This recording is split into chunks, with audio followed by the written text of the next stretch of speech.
नमस्कार दोस्तों, स्वागत है आप सभी का एक बार फिर से आपके अपने YouTube चैनल इम्प्रेसिव मैथ्स पर। आशा करता हूं कि आप सब अच्छे होंगे। आज की इस वीडियो में हम SSC CGL 2020 टायर 1 में आए हुए मैथ के क्वेश्चंस को सॉल्व करेंगे। तो चलिए स्टार्ट करते हैं अपने क्वेश्चन नंबर 1 से। क्वेश्चन नंबर 1 में हमें दिया हुआ है कि त्रिभुज ABC में बिंदु DAB पर स्थित है। तो सबसे पहले हम एक ट्रायंगल ड्रॉ कर लेते हैं ABC। तो हम ऊपर वाला जो पॉइंट है उसको A मान लेते हैं, इस पॉइंट को B मान लेते हैं और इस पॉइंट को C मान लेते हैं। और जो बिंदु D है वो AB पर स्थित है। तो यहाँ पे हम एक पॉइंट बना लेते हैं और इस पॉइंट को हम D लिख लेते हैं। और अभी क्या दिया हुआ है, तथा E और F BC पर इस प्रकार स्थित है कि DF AC के समानांतर है। अभी इधर हम एक पॉइंट ले लेते हैं F और DF को मिला देते हैं और ये जो DF भुजा है ये AC के पैरेलल होगी। और नेक्स्ट दिया हुआ है कि DE AF के समानांतर है। A और F को भी मिला लेते हैं, ये AF भुजा हो जाएगी और इसके समानांतर DE भुजा है। तो यहाँ से हम एक इसके पैरेलल बना लेते हैं, एक भुजा DE, और ये पॉइंट हो जाएगा E पॉइंट। अभी हमें दिया हुआ है यदि BE = 4 सेंटीमीटर, तो ये भुजा है 4 सेंटीमीटर और CF = 3 सेंटीमीटर, ये 3 सेंटीमीटर भुजा दी हुई है। तो EF की लंबाई सेंटीमीटर में ज्ञात करें। तो EF की लंबाई हमें बतानी है, इस लंबाई को हम x मान लेते हैं। अभी हम ट्रायंगल ले लेते हैं BAF और BDE। अभी ये DE पैरेलल है AF के, तो ये दोनों की दोनों ट्रायंगल क्या हैं, सिमिलर हो जाएंगी। और सिमिलैरिटी की प्रॉपर्टी से ये हो जाएगा 4/x, ये इक्वल होगा BD और अपॉन में DA। ऐसे ही अगर हम देखें ट्रायंगल BAC में और ट्रायंगल BDF में, अभी DF जो है वो AC के पैरेलल है, तो ये दोनों की दोनों ट्रायंगल सिमिलर हो जाएंगी। और सिमिलैरिटी की प्रॉपर्टी से 4+x, तो 4+x और अपॉन में 3, ये किसके इक्वल होगा, ये इक्वल होगा BD और अपॉन में DA के इक्वल। अभी हमारे पास दो इक्वेशन आई हैं, एक इक्वेशन तो ये है और एक इक्वेशन ये है। अभी दोनों की ये राइट हैंड साइड है, ये इक्वल है, तो लेफ्ट हैंड साइड भी इक्वल होगी। तो इधर से 4/x इक्वल होगा 4+x अपॉन में 3। अभी इसको सॉल्व करके इधर से x की वैल्यू निकाल देते हैं, तो क्रॉस मल्टीप्लाई कर देते हैं। तो ये इधर से क्या आ जाएगा, ये आएगा x² + 4x = 12। तो 12 को इस तरफ लेके आ जाते हैं, तो x² और प्लस में 4x और -12 = 0। अभी एक तरीका तो ये है, जो ये क्वाड्रेटिक इक्वेशन आई है इसको सॉल्व करके x की वैल्यू निकालें, या फिर ऐसा करते हैं जो हमारे ऑप्शन दिए हुए हैं उन ऑप्शन में से x की वैल्यू उठा के इस इक्वेशन में रख देते हैं और जिस भी ऑप्शन पे ये इक्वेशन सेटिस्फाई हो जाएगी वही हमारा आंसर हो जाएगा।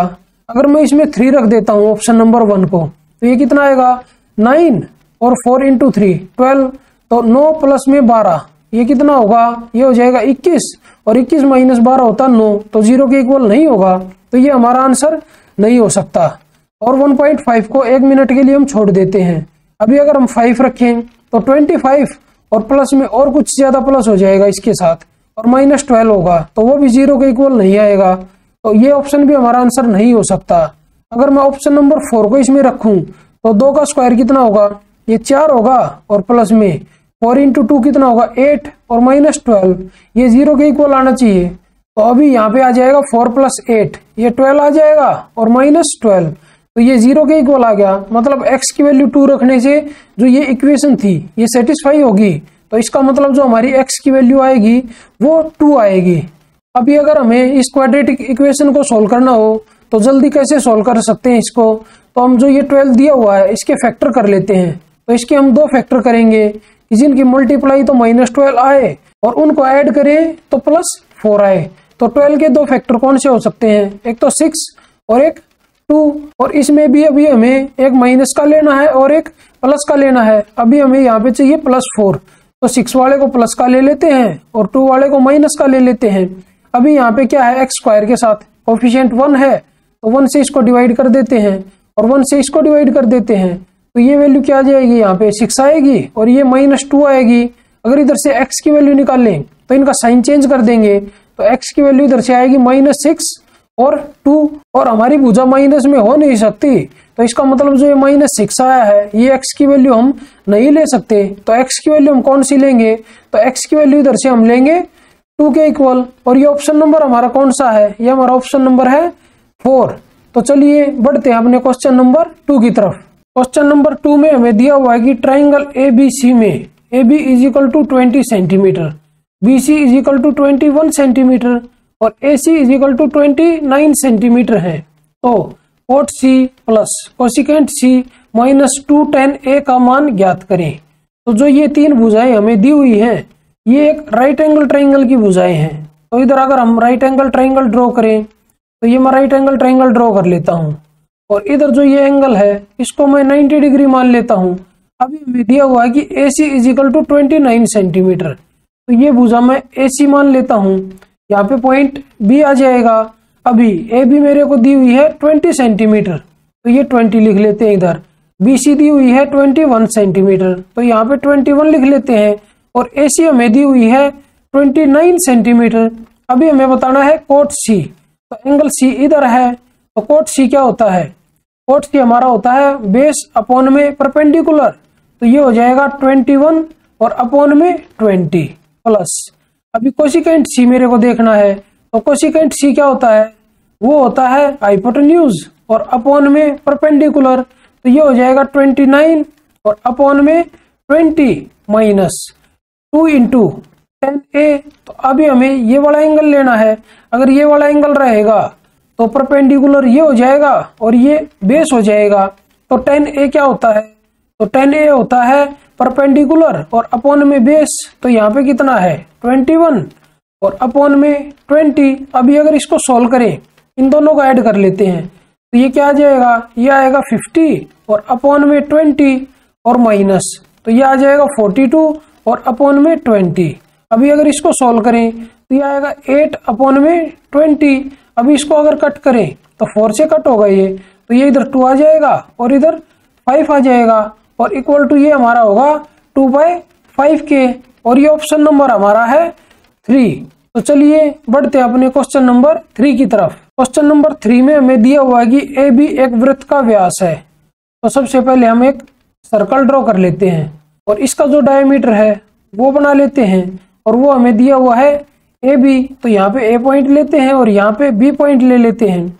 अभी हमें दिया हुआ है बिंदु C और D व्यास AB के विपरीत पक्षों पर इस प्रकार स्थित है कि एंगल ACD = 25 डिग्री है। तो यहाँ पे मैं पॉइंट C मान लेता हूँ और यहाँ पे पॉइंट में D मान लेता हूँ। अभी हमें एंगल ACD दिया हुआ है, तो A को C के साथ मिलाते हैं और C को D के साथ मिलाते हैं। तो जो ये वाला एंगल है ये हमें 25 डिग्री दिया हुआ है, और E लघु चाप BD पर स्थित एक बिंदु है।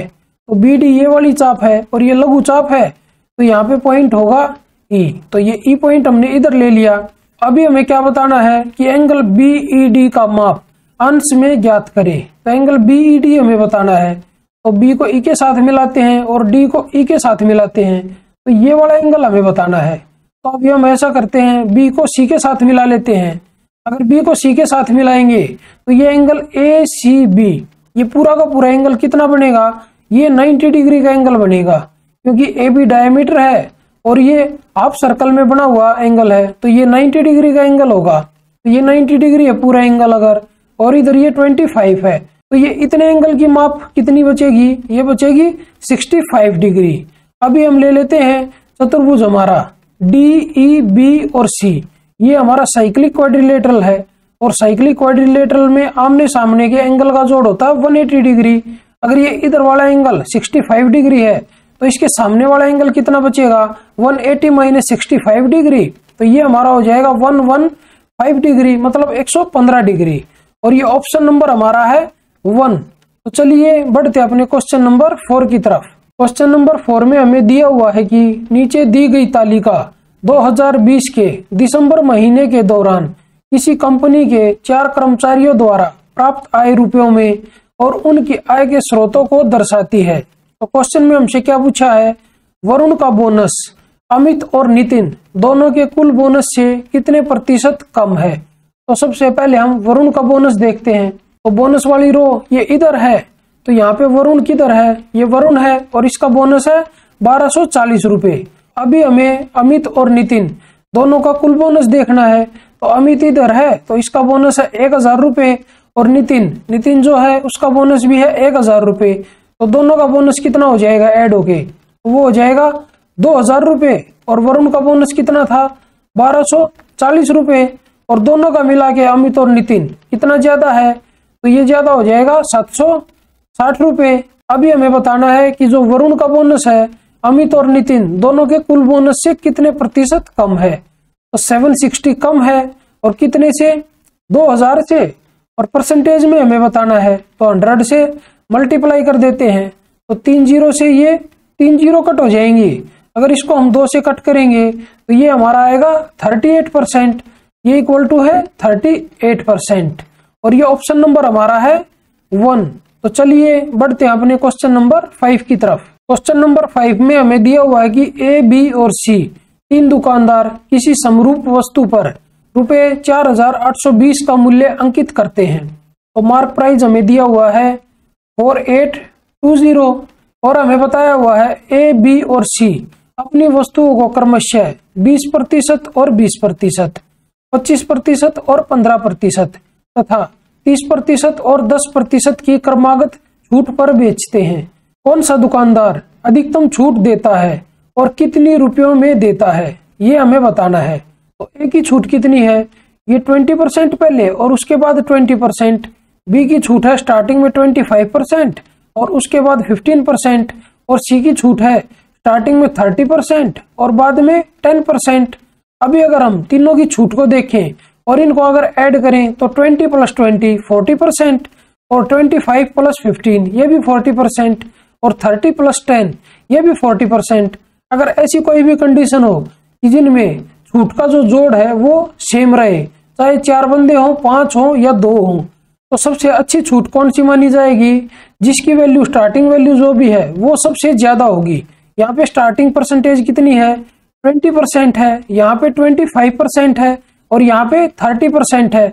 मतलब जो ये सी की छूट है वो सबसे अच्छी छूट होगी, क्योंकि यहाँ पे स्टार्टिंग में 30% है और उसके बाद 10% है। तो ये तो हमें पता चल गया कि जो सी की छूट है वो सबसे अच्छी छूट है। तो जो ये ऑप्शन है ऑप्शन नंबर 2 और ऑप्शन नंबर 3, तो ये हमारा आंसर नहीं हो सकता।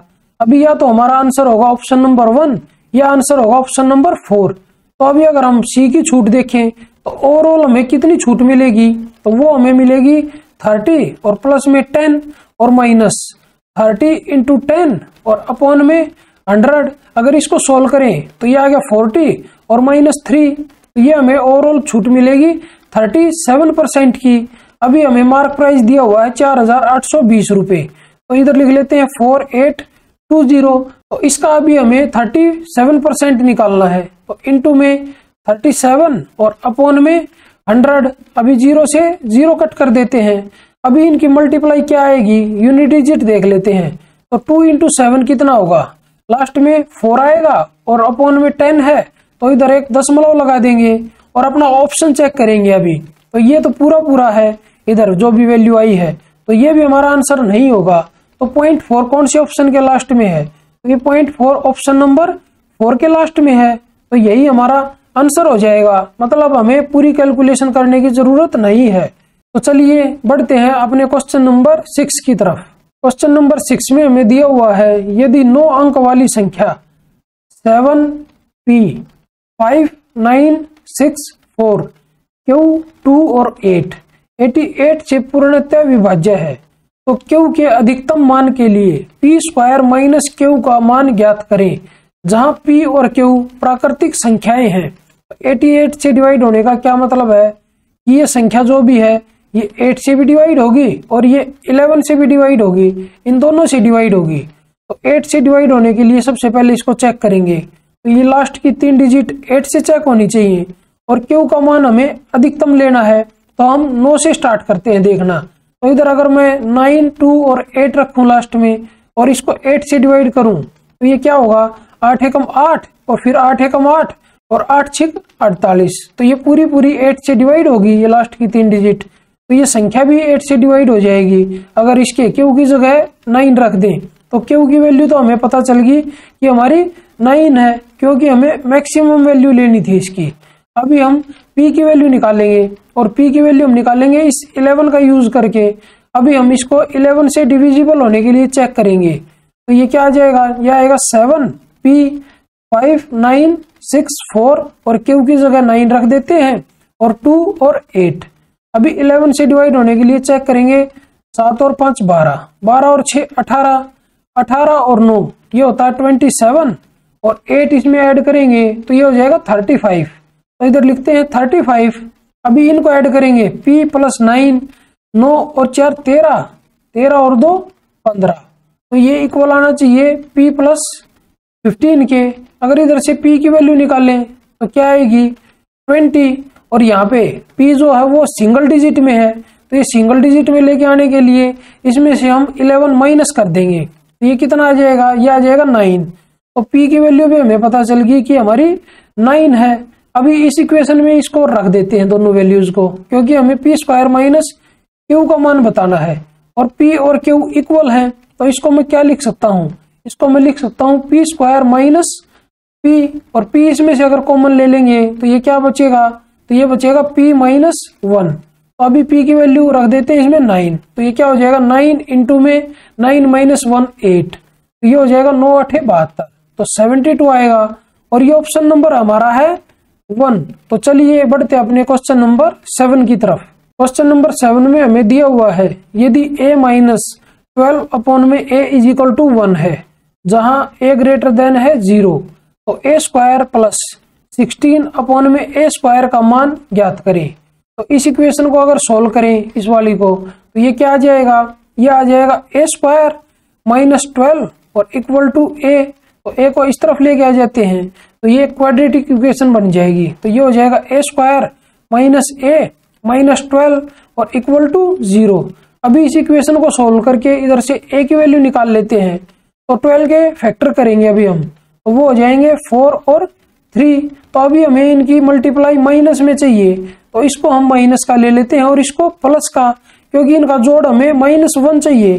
तो इसको हमें माइनस का लेना पड़ेगा और इसको प्लस का, और a स्क्वायर के साथ क्या कोफिशिएंट है 1 है, तो 1 से इसको डिवाइड करते हैं और इसको भी 1 से डिवाइड करते हैं। तो a की वैल्यू यहाँ से क्या आ जाएगी, a की वैल्यू आ जाएगी 4 और इधर से एक आएगी वैल्यू -3। अभी हमें दिया हुआ है कि जो a की वैल्यू वो 0 से ज्यादा है, तो -3 वाले को हम छोड़ देते हैं। तो a की वैल्यू क्या हो जाएगी इधर से, वो हो जाएगी 4 के इक्वल। अभी a की वैल्यू इस इक्वेशन में रख देते हैं, तो a का स्क्वायर कितना हो जाएगा 4 का स्क्वायर, तो ये आएगा 16 और प्लस 16 अपॉन में 4 का स्क्वायर 16, तो 16 से 16 कट होगा तो यहाँ पे 1 बचेगा, तो 16 प्लस 1 ये हमारा आ जाएगा 17। और ये ऑप्शन नंबर हमारा है 2। तो चलिए बढ़ते हैं अपने क्वेश्चन नंबर 8 की तरफ। क्वेश्चन नंबर 8 में हमें दिया हुआ है कि एक वृत्त पर बाह्य बिंदु A से 2 स्पर्श रेखाएं AB और AC खींची गई हैं, जो क्रमशः बिंदु B और C पर वृत्त को स्पर्श करती हैं। तो सबसे पहले हम एक सर्कल ड्रॉ कर लेते हैं यहाँ पे, और बाहर एक बिंदु ले लेते हैं A। ये हमारा A पॉइंट है, इससे हमने 2 स्पर्श रेखाएं खींचनी है सर्कल के ऊपर। तो एक तो हम यहाँ से बना देते हैं और एक हम इस तरफ से बना देते हैं। ये पॉइंट जो है हमारा ये है B पॉइंट, और जो इधर वाला पॉइंट है ये है C पॉइंट, क्योंकि हमें ऐसा ही दिया हुआ है। और नेक्स्ट हमें क्या दिया है, AB और AC पर बिंदु P और Q क्रमशः इस प्रकार स्थित है कि PQ वृत्त को बिंदु R पर स्पर्श करती है। तो यहाँ पे एक तीसरी स्पर्श रेखा है, तो ये पॉइंट R पर स्पर्श करती है, और ये पॉइंट है P और ये पॉइंट है Q। और इससे नेक्स्ट हमें क्या दिया हुआ है, इससे नेक्स्ट हमें दिया हुआ है यदि AB is equal to 11 centimetre, तो AB ये पूरी भुजा है, ये हमें 11 सेंटीमीटर दी हुई है, और AP is equal to 7 centimetre, तो यहाँ से लेके यहाँ तक ये 7 सेंटीमीटर है। तो ये BP भुजा क्या आ जाएगी, यहाँ से ये आ जाएगी 4 सेंटीमीटर। अगर ये BP 4 है तो ये PR भुजा भी 4 सेंटीमीटर हो जाएगी। ऐसे ही अगर हम देखें AQ is equal to 9 centimetre है, तो ये AQ 9 सेंटीमीटर दी हुई है।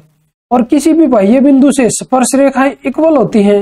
अगर ये 9 है और ये AB 11 थी, तो ये CQ भुजा 2 सेंटीमीटर आ जाएगी। अगर CQ 2 है तो ये RQ भी 2 सेंटीमीटर आ जाएगी।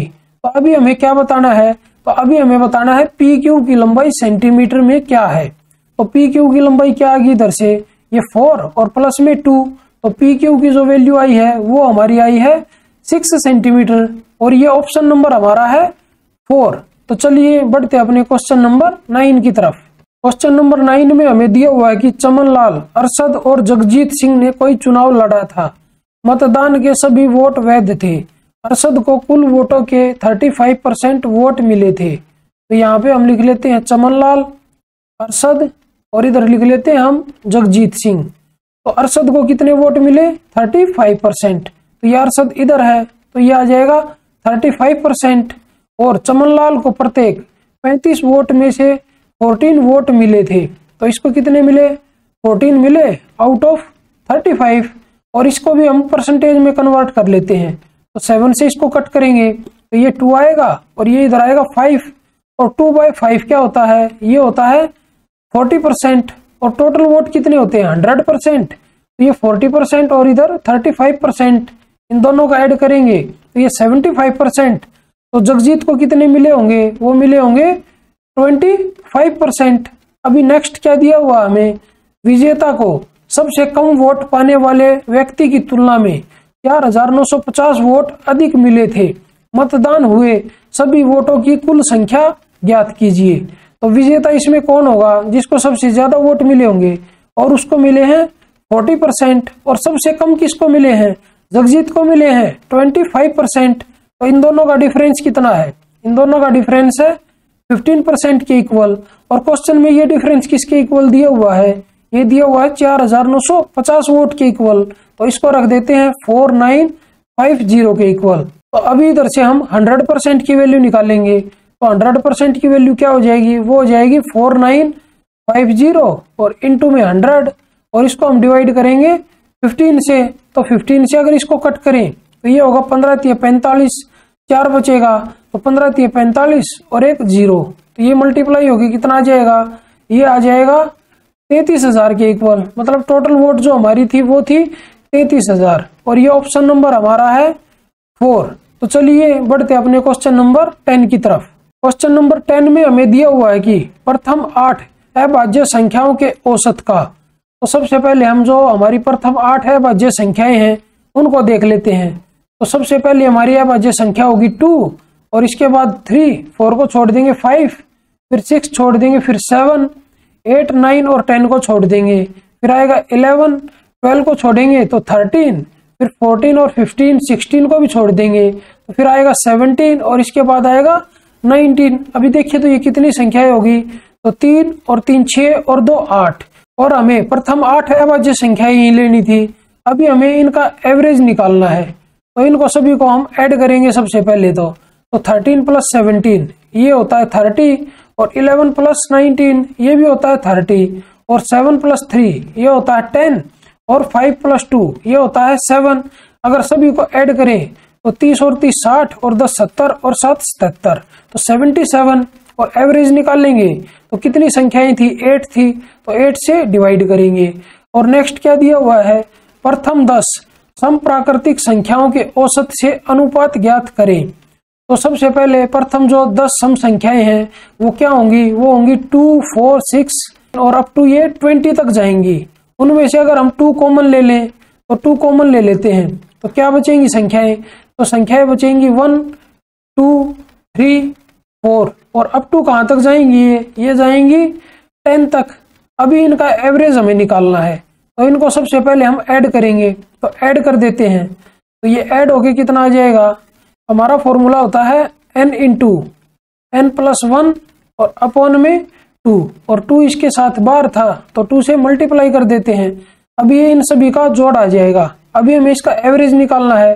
तो कितनी संख्याएं हैं, टोटल n संख्याएं हैं, तो n से इसको डिवाइड कर देते हैं, तो 2n से 2n कट हो जाएगा, तो इनका एवरेज कितना आ जाएगा, वो आ जाएगा n + 1। तो n क्या है, 10 है, तो 10 + 1 होगा 11। अभी हमें इसका और इसका रेशियो बताना है, तो अनुपात लगा देते हैं बीच में, और 11 इधर रख लेते हैं। तो 11 से अगर इसको कट करेंगे तो ये 7 पे कट होगा, और यहाँ से हमारा रेशियो जो है वो आ जाएगा 7:8 और ये ऑप्शन नंबर हमारा है 4। तो चलिए बढ़ते अपने क्वेश्चन नंबर 11 की तरफ। क्वेश्चन नंबर 11 में हमें दिया हुआ है कि ए और बी किसी कार्य को क्रमशः 15 दिनों और 10 दिनों में पूरा कर सकते हैं। तो यहाँ पे ए लिख लेते हैं और इधर बी लिख लेते हैं। ए 15 दिन में उस काम को करता है और बी 10 दिन में उस काम को करता है। अभी टोटल वर्क जो हमारा उसको हम मान लेते हैं इन दोनों का एलसीएम। तो इन दोनों का एलसीएम हो जाएगा 30। इधर से ए की एफिशिएंसी आ जाएगी 2 और बी की एफिशिएंसी आ जाएगी 3। अभी नेक्स्ट हमें दिया हुआ है वे एक साथ कार्य करना शुरू करते हैं लेकिन 4 दिन बाद बी कार्य छोड़ देता है। मतलब वो 4 दिन तक दोनों मिलके काम करते हैं। तो एक दिन में कितना काम करेंगे दोनों मिलके 2 + 3 5 काम और 4 दिन में कितना हो जाएगा 5 चौक 20। तो 20 काम तो इन्होंने कर दिया 4 दिन में। तो इसमें से माइनस कर देते हैं तो काम कितना बचेगा 10 काम हमारे पास बचेगा। उसके बाद क्या हुआ फिर ए नए कामगार सी के साथ कार्य करते हुए शेष कार्य को 3 दिन में पूरा करता है। तो जो ये 10 काम था ये ए प्लस सी ने 3 दिन में काम किया है। तो ए प्लस सी की एफिशिएंसी आ जाएगी इधर से निकल के। तो ए प्लस सी की एफिशिएंसी क्या हो जाएगी वो हो जाएगी जो काम है वो और अपॉन में टाइम। तो टाइम कितना है 3 दिन है। तो ये कितनी एफिशिएंसी आई है ये आई है 3 सही 1/3। और अभी हमें क्या बताना है यदि सी अकेला कार्य करता है तो वह उसी कार्य के 40% भाग को कितने दिनों में पूरा कर सकता है। तो ये निकालने के लिए हमें सबसे पहले सी की एफिशिएंसी निकालनी पड़ेगी। तो अभी हमें ए प्लस सी की एफिशिएंसी पता है और ए की एफिशिएंसी पता है। तो यहाँ से सी की एफिशिएंसी निकल के आ जाएगी। तो 3 सही 1/3 में से हम 2 को माइनस कर देते हैं तो क्या बचेगा तो ये बचेगा 1 सही 1/3। और अगर इसको सोल्व करें तो ये हमारा आ जाएगा 4/3। अभी 40% काम हमें करवाना है तो 30 का 40% कितना होगा 12 होगा। और सी की एफिशिएंसी कितनी है 4/3 है। तो इससे डिवाइड कर देते हैं तो 4 और 3 ऊपर चला जाएगा तो इनटू में 3 4 से इसको कट करेंगे तो 4 तिया 12 तो 3 तिया 9 दिन आ जाएगा। मतलब सी जो है उस पूरे काम के 40% को 9 दिन में करेगा और ये ऑप्शन नंबर हमारा है 1। तो चलिए बढ़ते अपने क्वेश्चन नंबर 12 की तरफ।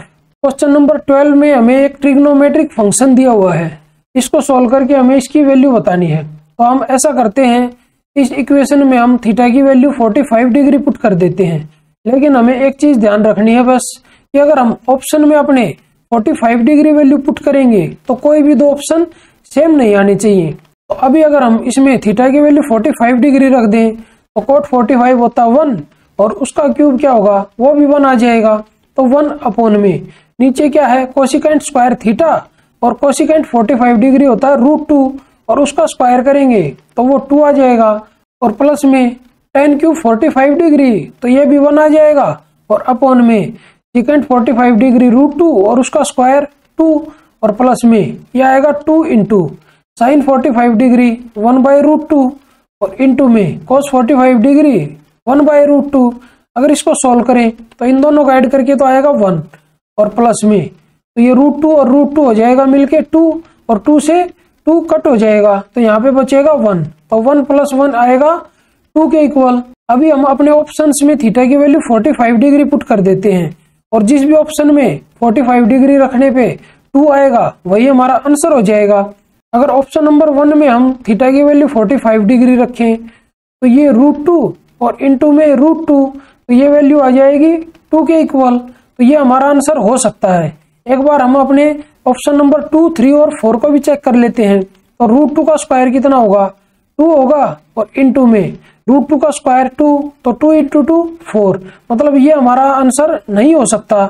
ऐसे ही ऑप्शन नंबर 3 को अगर देखें तो ये आएगा 1/√2 और इंटू में 1/√2 और इसको सॉल्व करें तो ये आ जाएगा 1/2 के इक्वल। तो ये भी हमारा आंसर नहीं होगा। ऐसे ही अगर ऑप्शन नंबर 4 को चेक करें तो 1/√2 का स्क्वायर होता है 1/2 और इंटू में 1/√2 तो ये सॉल्व करके आएगा 1/2√2। तो ये भी हमारा आंसर नहीं होगा क्योंकि हमें लेके आना था 2 और 2 हमारा आया है खाली ऑप्शन नंबर 1 से। तो यही हमारा आंसर हो जाएगा। तो चलिए बढ़ते हैं अपने क्वेश्चन नंबर 13 की तरफ। क्वेश्चन नंबर 13 में हमें दिया हुआ है कि जो ये वाली इक्वेशन है इधर इतनी ये अपॉन में ये इक्वल है ax square plus by square plus cxy। तो 2a minus 3b minus 2√6c का मान ज्ञात करें। तो इसमें हमारा एक फॉर्मूला काम करेगा, वो हमारा फॉर्मूला है a क्यूब और प्लस में b क्यूब, और ये इक्वल होता है a प्लस b और इनटू में ये होगा a स्क्वायर और प्लस में b स्क्वायर और माइनस ab। ये वाला फॉर्मूला इसमें यूज होगा। अगर हम इसको लिखना चाहें तो इसको क्या लिख सकते हैं, तो ये हमारा है 2√2x और इस पूरे का क्यूब और प्लस में, और ये जो इधर है इसको हम लिख सकते हैं 3√3y और पूरे का होल क्यूब, और इसको हमें डिवाइड करना है 2√2x और प्लस में 3√3y से। अगर हम इसको इससे डिवाइड करेंगे तो हमारा क्या बचेगा, तो ये हमारा बचेगा इसका स्क्वायर प्लस में इसका स्क्वायर, और इन दोनों की मल्टीप्लाई वो माइनस में आ जाएगी। तो अगर इसका स्क्वायर करेंगे तो ये क्या आ जाएगा, 2 दूनी 4 दूनी 8, ये आएगा 8x स्क्वायर और प्लस में इसका स्क्वायर करेंगे तो 3 3 9 27 y स्क्वायर, तो 27y स्क्वायर, और फिर आएगा माइनस में, तो माइनस में क्या आएगा, ये आ जाएगा 3 दूनी 6 और √6xy, तो ये आएगा 6√6 और xy। अभी हमें ये किसके इक्वल दिया हुआ था, ये हमें इसके इक्वल दिया हुआ था। अगर इन दोनों को कंपेयर करें तो यहाँ से a की वैल्यू क्या आएगी निकल के, तो a की वैल्यू इधर से आएगी 8, और ऐसे ही अगर कंपेयर करें तो b की वैल्यू इधर से आ जाएगी 27, और c की जो वैल्यू है वो आ जाएगी -6√6 के इक्वल। अभी हमें इसकी वैल्यू बतानी है, तो ये वैल्यू इसमें रख देते हैं, तो a की वैल्यू रख देते हैं 8, तो 2 × 8 ये आएगा 16, और माइनस 3 × 27 तो ये आएगा 81, और माइनस ये प्लस हो जाएगा, तो प्लस में तो 6 दूनी 12 12 6 72, तो ये आएगा 72। अभी अगर इसको सोल्व करें तो ये आएगा 16 और 81, और इसमें से 72 को माइनस करेंगे तो 9 आएगा, और ये 9 माइनस का आएगा, तो 16 माइनस 9, तो 16 माइनस 9 होता है 7, और ये ऑप्शन नंबर हमारा है 4। तो चलिए बढ़ते अपने क्वेश्चन नंबर 14 की तरफ। क्वेश्चन नंबर 14 में हमें दिया हुआ है, हृदय अपना गुल्लक खोलता है और उसे ₹1, ₹2, ₹5 और ₹10 मूल्य वर्ग के सिक्के 10:5:2:1 के अनुपात में मिले। यदि कुल 72 सिक्के थे तो सिक्कों के रूप में गुल्लक में राशि रुपयों में ज्ञात करें। तो यहाँ पे हमें जो सिक्के दिए हुए हैं वो लिख लेते हैं। तो ₹1 ये सिक्का हमारे पास, और ₹2 ये वाला सिक्का है, और ₹5 और ₹10 ये वाले सिक्के हैं, और इनकी संख्या का अनुपात क्या है, वो अनुपात दिया हुआ है 10:5:2:1। अभी टोटल सिक्के कितने थे, 72 थे। अगर इन सभी को ऐड करें तो 10 और 5 15 और 2 17 और 1 18, तो ये 18 के इक्वल है, और ये वैल्यू क्वेश्चन में हमें दी हुई है 72 के इक्वल। तो 1 की वैल्यू किसके इक्वल आ जाएगी, यहाँ से 4 के इक्वल आएगी। और ऐसे ही अगर हम सभी टोटल सिक्के देखें कि कितने रुपए के कितने सिक्के हैं, तो वो हम निकाल सकते हैं इधर से। तो 10 × 4 तो ये 40 सिक्के हो जाएंगे, और 5 चौक 20, तो ये 2 रुपए के 20 सिक्के, और 4 दूनी 8 8 सिक्के हो जाएंगे 5 रुपए के, और 4 सिक्के जो हैं वो हो जाएंगे 10 रुपए के। अभी हमें क्या बताना है, हमें बताना है तो सिक्कों के रूप में गुल्लक में राशि रुपयों में क्या है, तो हमें टोटल राशि बतानी है। तो 1 रुपए के 40 सिक्के हैं, तो टोटल कितने रुपए हो जाएंगे, तो वो 40 रुपए हो जाएंगे। और 2 रुपए के 20 सिक्के हैं, तो टोटल कितने रुपए हो जाएंगे, 20 दूनी 40 रुपए। और ऐसे ही 8 सिक्के हैं 5 रुपए के, तो 5 रुपए में धनराशि कितनी हो जाएगी, 8 पंजे 40 रुपए। ऐसे ही अगर हम 10 रुपए के सिक्के देखें तो 4 हैं, तो टोटल राशि हो जाएगी इधर से 10 × 4 40 रुपए। अभी इन सबको ऐड कर देते हैं, तो 40 × 4 तो ये क्या आ जाएगा, ये आ जाएगा 160 रुपए, और ये ऑप्शन नंबर हमारा है 1। तो चलिए बढ़ते अपने क्वेश्चन नंबर 15 की तरफ। क्वेश्चन नंबर 15 हमारा सिंप्लीफिकेशन से है। इस व्यंजक को सोल्व करके हमें इसकी वैल्यू बतानी है। तो सबसे पहले जो छोटी ब्रैकेट के अंदर है वैल्यू, इसको सोल्व कर लेते हैं। तो 5 5 25 और 4 29, तो यह आएगा 29/5, और यहाँ पे है डिवाइड, तो इसको मल्टीप्लाई बना लेते हैं। तो ये क्या हो जाएगा, 14 दूनी 28 और 1 29/2 आना था, तो इसको लिख लेते हैं 2/29। अगर इसको कट करें तो 29 से 29 कट होगा, तो इसकी वैल्यू क्या आ जाएगी, इसकी वैल्यू आएगी 2/5 इतनी टर्म की। अभी इसके बाहर क्या है 15/4, तो इसकी मल्टीप्लाई कर देते हैं 15/4 के साथ, तो ये क्या आ जाएगा, ये आ जाएगा 2 से कट होके 2 इधर और 5 से इसको कट करेंगे तो 3 इधर आएगा, तो ये आ जाएगा 3/2 के इक्वल। अब ये इतनी टर्म सोल्व होगी यहां से लेके यहां तक, और इसकी वैल्यू आई है 3/2 के इक्वल।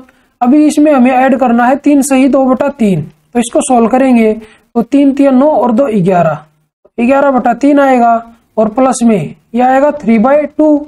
अगर इसको सोल्व करें तो 11 दूनी 22 और प्लस में 3 3 9, तो 22 और 9 होता है 31 और अपॉन में आएगा इसके 3 × 2 6, तो इसकी वैल्यू आई है 31/6 यहां से लेके यहां तक।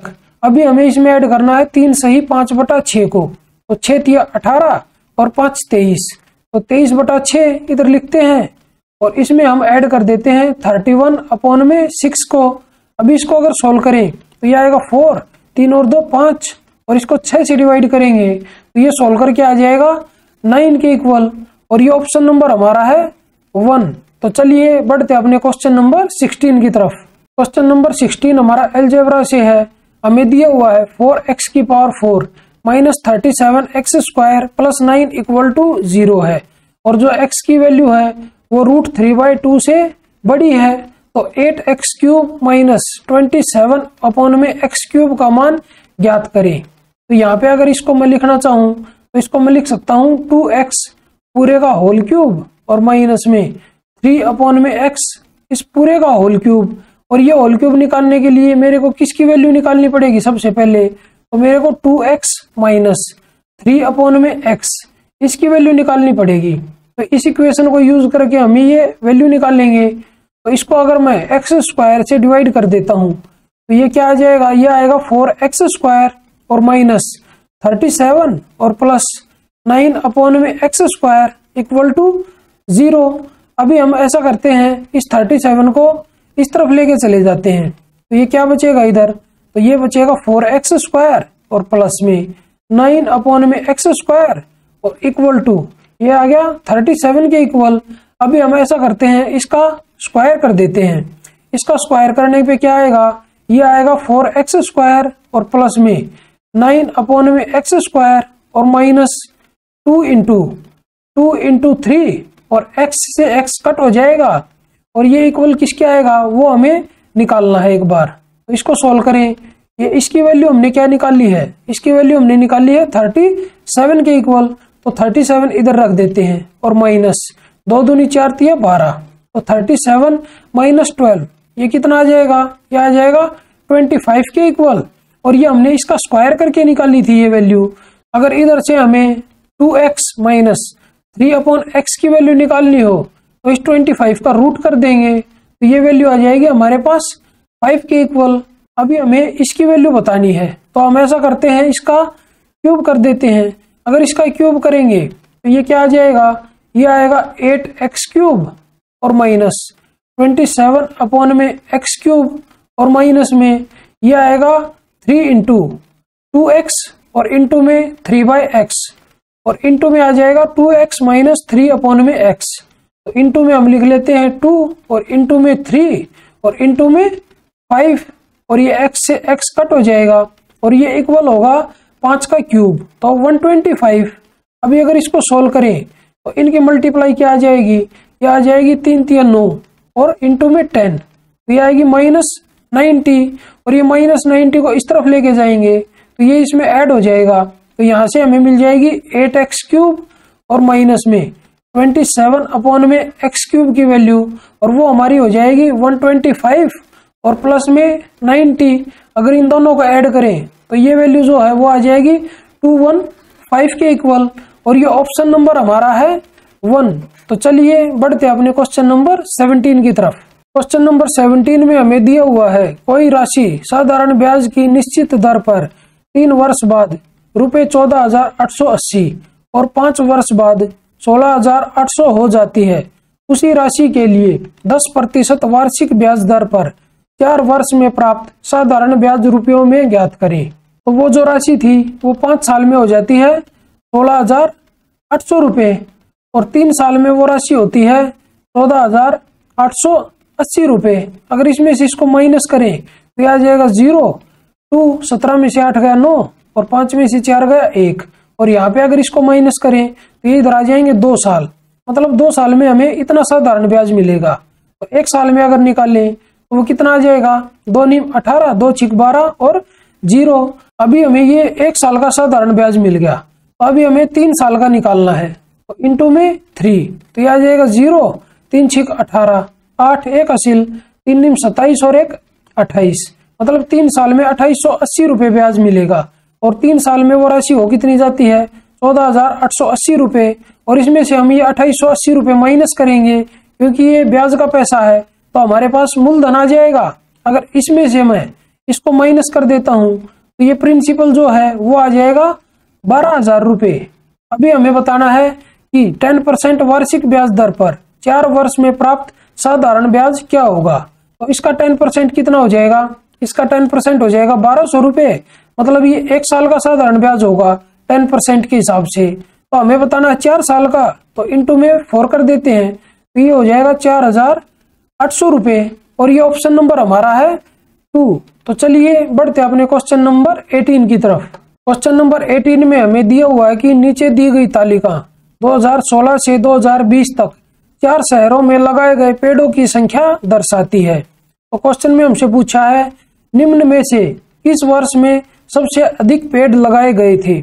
तो हमें सिंपली इनको ऐड करना है और अगर हम अपने ऑप्शन देखें तो 2018, 2020, 2017 और 2016 दिया हुआ है तो इसमें 2019 कहीं पे भी नहीं है तो इसको हम ऐड ही नहीं करेंगे। तो 16 को ऐड करें अगर तो 18 और 18 दूनी 36, 36 और 20 56 तो 56 और इसमें हम ऐड करेंगे 25। ये ऐड होगी कितना आ जाएगा 1, इधर बचेगा 1 तो 5 और 2 7 और 1 8 तो ये आएगा 8100 के इक्वल 2016 में। अगर 2017 में देखें तो ये हो जाएगा 23 दूनी 46, 46 और 2 48 तो 48 इधर लिख लेते हैं और ये कितना हो जाएगा 18 दूनी 36 और पॉइंट में 5 तो 36.5 आ जाएगा। अगर इसको ऐड करें तो ये 5, 8 और 6 14, 4 1 असील, 4 3 7 और 1 8 तो ये आया है 8450। अभी अगर 2018 में ऐड करें इनको तो ये हो जाएगा 23 दूनी 46 और 1 47 मतलब 47 इधर लिख देते हैं और अभी हम ऐड करते हैं 17 दूनी 34 और 1 35 और प्लस में 1 मतलब 36 इसमें और ऐड करेंगे तो ये आ जाएगा 7 और 6 13, 3 1 असील, 4 3 7 और 1 8 तो ये आया है 83 2018 में।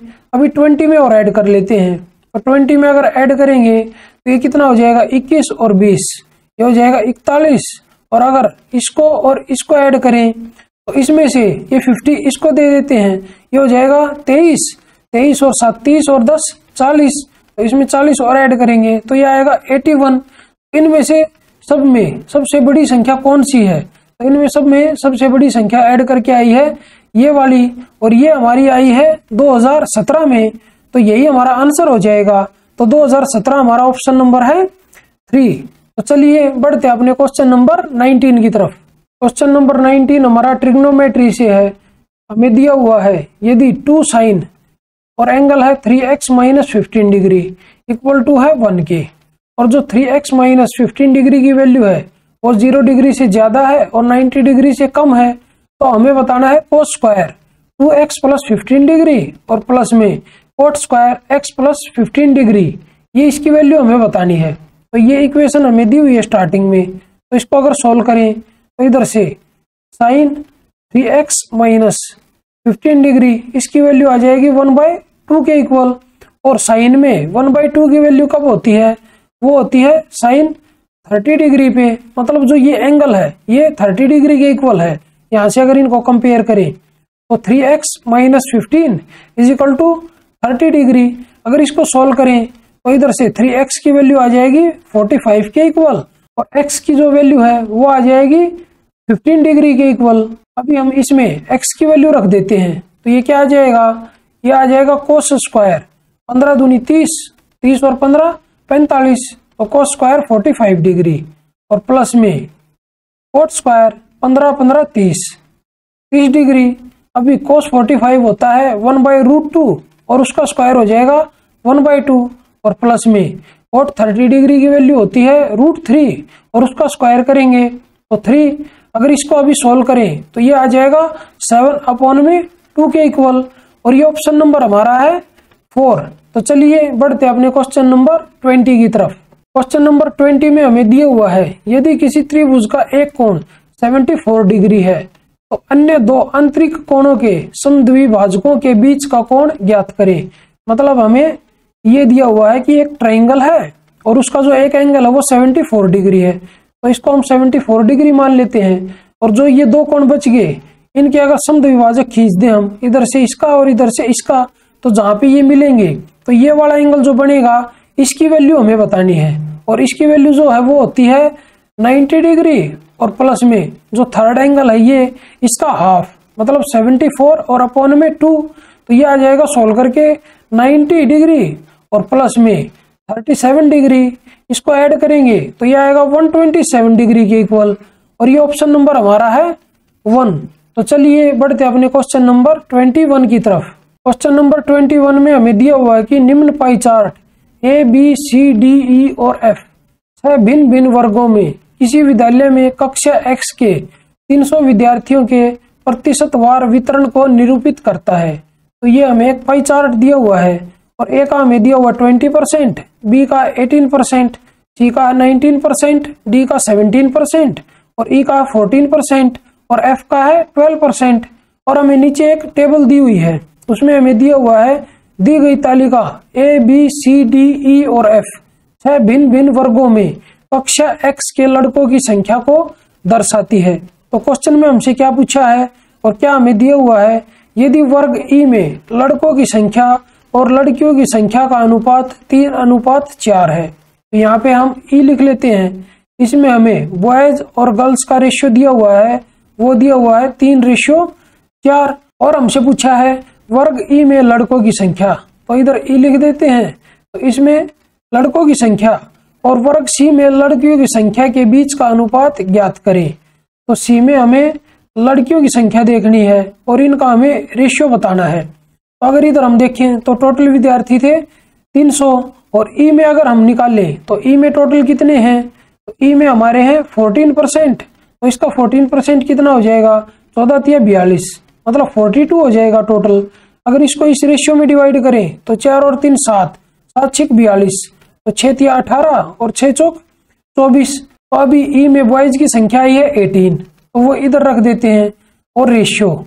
अभी हमें C में गर्ल्स की संख्या निकालनी है, तो C कहाँ पे है, C है इधर। तो यहाँ पे कितना है 19%, तो 300 का 19% होता है 19×57 मतलब 57। और C में इधर लड़के कितने दिए हुए हैं, वो दिए हुए हैं 34 और अगर 57 में से हम 34 माइनस करेंगे तो लड़कियों की संख्या आ जाएगी। तो 57 माइनस 34 तो ये आ जाएगा 7 - 4 3 और 5 - 3 2। तो लड़कियों की संख्या C में आ जाएगी 23 और इनका रेशियो आ जाएगा 18:23 और ये ऑप्शन नंबर हमारा है 1। तो चलिए बढ़ते अपने क्वेश्चन नंबर 22 की तरफ।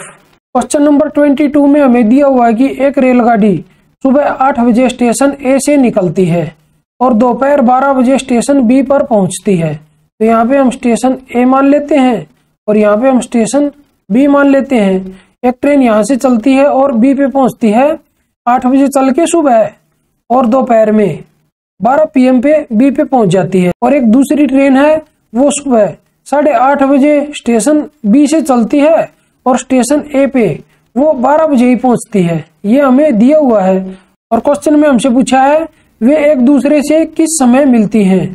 तो इस क्वेश्चन को करने के दो तरीके हैं। तो एक तो हम मान लेते हैं इसमें A और B के बीच की डिस्टेंस, और वो हम कैसे मानेंगे। तो सबसे पहले हम इधर देखते हैं पहले वाली ट्रेन को कितना टाइम लगता है, मतलब 8 से लेके 12 तक, इसको 4 घंटे लगते हैं। और ये 8:30 से लेके 12 बजे तक इसको कितना टाइम लगेगा, 3.5 घंटे। इसको अगर सोल्व करें तो ये आता है 7/2।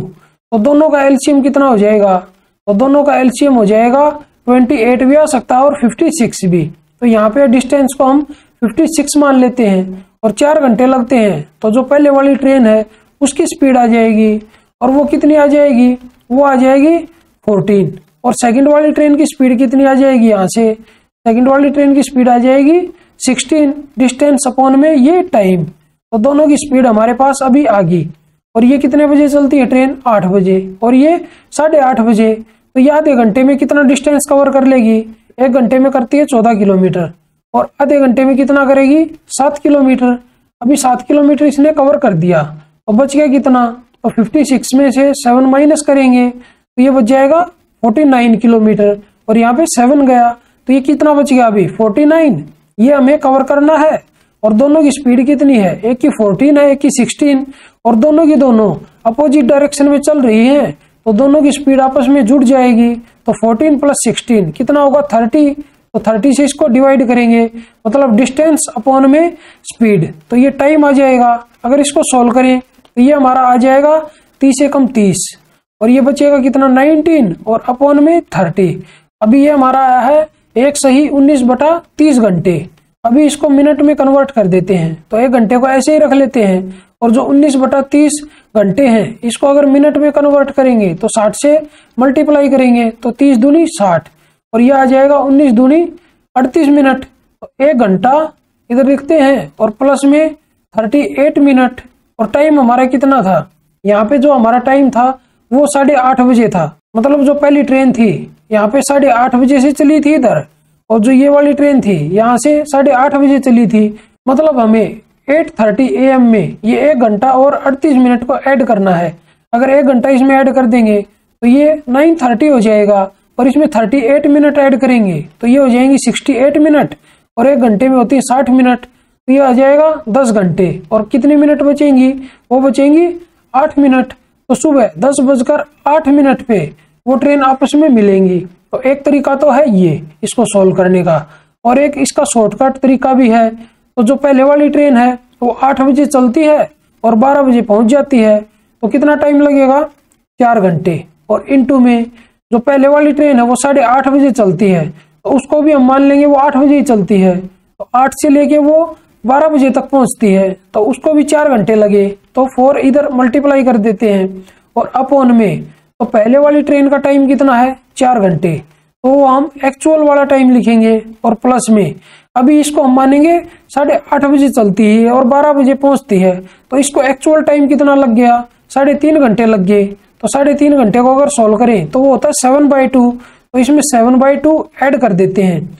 और ये किस में ऐड होगा, और ये हमारा ऐड हो जाएगा सुबह 8 AM में। तो 8 AM प्लस में ये जो टाइम आएगा वो इतने बजे ट्रेन मिलेंगी आपस में। तो इसको अगर सोल्व करें तो 8 AM और प्लस में 4 चौक 16, और अपॉन में अगर इसको सोल्व करें तो 4 दूनी 8 और 7 15, तो 15/2, तो 2 ऊपर चला जाएगा।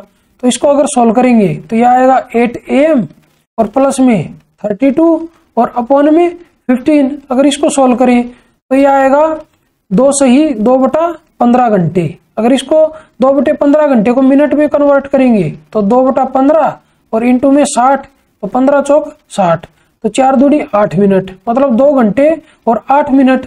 ये हमें 8 AM में ऐड करना है, तो 8 और 2 10, मतलब 10:08 पे। तो इससे भी हमारा आंसर सेम ही आएगा, मतलब सुबह के 10:08 इस टाइम पर वो ट्रेन आपस में मिलेंगी। और ये ऑप्शन नंबर हमारा है 3। तो चलिए बढ़ते अपने क्वेश्चन नंबर 23 की तरफ।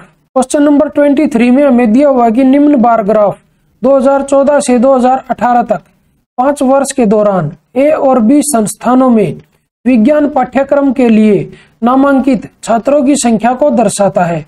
तो क्वेश्चन में हमसे क्या पूछा है कि 2015 और 2017 में संस्थान B में नामांकित छात्रों की कुल संख्या और 2014 और 2016 में संस्थान A में नामांकित छात्रों की कुल संख्या का अनुपात ज्ञात करें। तो संस्थान B कौन सा है, तो ये रेड वाला संस्थान B है। तो हमें देखना है 15 और 17 में, तो यहाँ पे 15 है और यहाँ पे 17 है, और रेड में इधर कितना है 360 और यहाँ पे 325। अगर इन दोनों को ऐड करेंगे तो यह आएगा 685 के इक्वल। और अनुपात इसके साथ निकालना है इसका 2014 और 2016 में संस्थान A, तो ए जो है ये ब्लू वाला है और 14 इधर है और 16 इधर है, तो इधर कितना है 160 और यहाँ पे कितना है 300। इन दोनों का ऐड करेंगे तो ये कितना आएगा 460। अभी अगर इसको सोल्व करें तो 5 से इसको कट कर देते हैं, तो 5 से इसको कट करेंगे तो 5 एकम 5, एक हासिल बचेगा, 5 तिया 15, फिर 3 हासिल बचेगा और 5 सते 35 और अनुपात 5 से इसको कट करेंगे तो 5 निम 45 और 5 दूनी 10। तो ये हमारा अनुपात आया है 137:92 और ये ऑप्शन नंबर हमारा है 4। तो चलिए बढ़ते हैं अपने क्वेश्चन नंबर 24 की तरफ। क्वेश्चन नंबर 24 में हमें दिया हुआ है कि गेहूं का एक ढेर शंकु के रूप में है जिसके आधार का व्यास 8.4 मीटर और उसकी ऊंचाई 1.75 मीटर है। इस ढेर को कैनवास से ढका जाना है। आवश्यक कैनवास का क्षेत्रफल मीटर स्क्वायर में ज्ञात करें। पाई इजिकल टू 22/7 का प्रयोग करें। तो सबसे पहले एक गेहूं का ढेर बना लेते हैं शंकु के आकार का। अभी इधर अगर एक ढेर बनाए गेहूं का तो शंकु आकार का इस तरह का एक ढेर होगा। तो इस ढेर की जो रेडियस है वो हमें दी हुई है और वो दी हुई है इधर व्यास है 8.4 मीटर, तो रेडियस इसकी हाफ हो जाएगी, तो रेडियस होगी 4.2 मीटर और हाइट हमें दी हुई है 1.75 मीटर। और जो कैनवास है उसके ऊपर ढका जाना है वो किस एरिया पे ढका जाएगा, जो इसका लेटरल सरफेस वाला एरिया है, मतलब ये चारों तरफ का, इसके ऊपर वो ढका जाएगा। तो ये लेटरल सरफेस एरिया क्या होता है शंकु का, वो होता है पाई आर और एल। तो इसमें हमें एल की वैल्यू निकालनी है सबसे पहले। तो हमें एच की वैल्यू पता है और आर की वैल्यू पता है, तो एल की वैल्यू इधर से आएगी एच स्क्वायर और प्लस में आर स्क्वायर और इसका रूट। मतलब इस क्वेश्चन में जो मेन काम है ना वो एल की वैल्यू निकालना ही है, क्योंकि हमें जो ये वैल्यू दी हुई है 1.75 मीटर और 4.2 मीटर, इनको अगर सॉल्व करने लग जाए वैसे प्रॉपर तरीके से तो बहुत मुश्किल हो जाएगा इसको सॉल्व करना, और फिर इसका स्क्वायर करना है, फिर उसका रूट लेना है, मतलब बहुत लेंथी हो जाएगा। हम ऐसा करते हैं इनका रेशियो बना लेते हैं। अगर इधर हम लिखें तो 175 और अपॉन में 100 और इधर है 4.2, तो इसको भी हम बना लेते हैं 420 और अपॉन में 100। अभी अगर इसको कट करें ऊपर वाली टर्म को तो दोनों के अपॉन में 100 है, तो बाद में हम जो भी वैल्यू आएगी उसके अपॉन में 100 कर देंगे तो वो एल की वैल्यू आ जाएगी। तो सबसे पहले इसको 5 से कट करते हैं, तो ये क्या आ जाएगा 5 तिया 15, 2 हासिल बचेगा, 5 5 25। 5 से इसको कट करेंगे तो 5 8 40 और 5 चौक 20। तो 5 से हमने कट किया तो 5 इधर लिख लेते हैं और इनटू में अब ये 7 से कट होगा तो ये 7 पंजे 35। 7 से इसको कट करेंगे तो 7 एकम 7, 7 दूनी 14।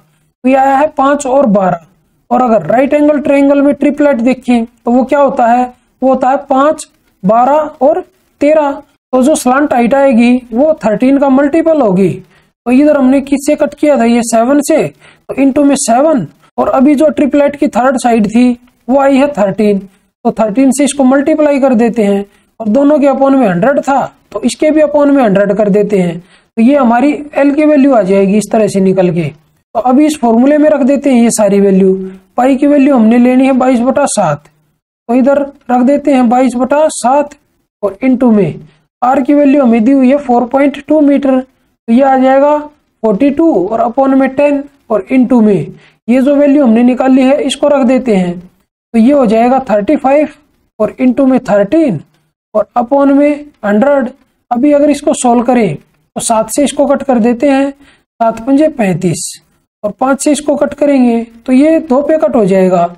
अगर 2 से इसको कट करें तो ये 11 पे कट होगा। तो अभी क्या बच गया इधर बच गया 11 और इनटू में 42 और इनटू में 13 और अपॉन में 100। अभी हम इन दोनों की मल्टीप्लाई करेंगे सबसे पहले, तो ये हमारा आएगा 11 और इनटू 13 दूनी 26, 6 2 हासिल बचेगा, 13 चौक 52 और 2 54, तो 54 और अपॉन में 100। अब 11 से इसकी मल्टीप्लाई करेंगे तो ये इधर 6 आएगा सबसे पहले, 6 और 4 10, 1 0 1 हासिल, 5 और 4 9 और 1 10, फिर 1 0 1 हासिल, 5 और 1 6 और इसके अपॉन में था 100, तो यहाँ पे हम दशमलव लगा देंगे। ये कितना आ जाएगा 60.06 और ये ऑप्शन नंबर हमारा है 1। तो चलिए बढ़ते अपने क्वेश्चन नंबर 25 की तरफ। क्वेश्चन नंबर 25 में हमें दिया हुआ है कि राधा ने रुपए 10,000 में कंप्यूटर टेबल और रुपए 5,000 में सेंटर टेबल खरीदी। वह कंप्यूटर टेबल को 8% लाभ पर बेचती है। पूरे लेन देन पर 10% लाभ प्राप्त करने के लिए उसे सेंटर टेबल को कितने प्रतिशत लाभ पर बेचना चाहिए। तो इस क्वेश्चन को हम एलिगेशन वाले मेथड से कर देते हैं। तो सबसे पहले इधर हम लिख लेते हैं कंप्यूटर टेबल और इसके बाद इधर लिखते हैं सेंटर टेबल। तो कंप्यूटर टेबल कितने में खरीदी? 10,000 में, और सेंटर टेबल खरीदी 5,000 में। तो इनका रेशियो क्या आ जाएगा? इनका रेशियो आ जाएगा 2:1। अभी कंप्यूटर टेबल पे कितने प्रतिशत लाभ लिया है? 8%। तो इसको लिखते हैं +8%। और ऐसा करने से ओवरऑल लाभ कितना होता है?